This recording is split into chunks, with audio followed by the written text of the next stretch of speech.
திருமணத்திற்கெல்லாம் முன்னால நடந்த ஒரு நிகழ்வு. ஒரு 6 மாசம் நான் சித்திரவதைப்பட்டேன்.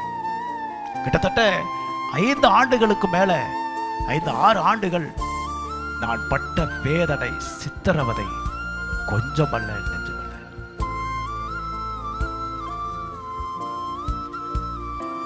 கொஞ்சம் நெஞ்சமல்ல. என் விசுவாச வாழ்க்கையை காத்து கொள்ளுகிறதற்கு நான் போராடின போராட்டங்கள் கொஞ்சமல்ல, நெஞ்சமல்ல. எல்லா மனிதர்களாலும் நெருக்கம். எனக்கு நெருக்கம் இல்லாத மனிதர்களே இல்லை.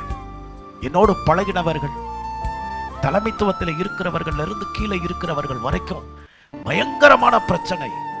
ஆனா இதற்கு மத்தியில எனக்கு இருந்த ஒரே ஒரு ஆயுதம் என்னன்னா, தேவனுடைய சமூகம் மட்டும்தான். அல்லேலூயா. திடீர்னு போய் நான் துதிப்பேன், ஜெபிப்பேன்.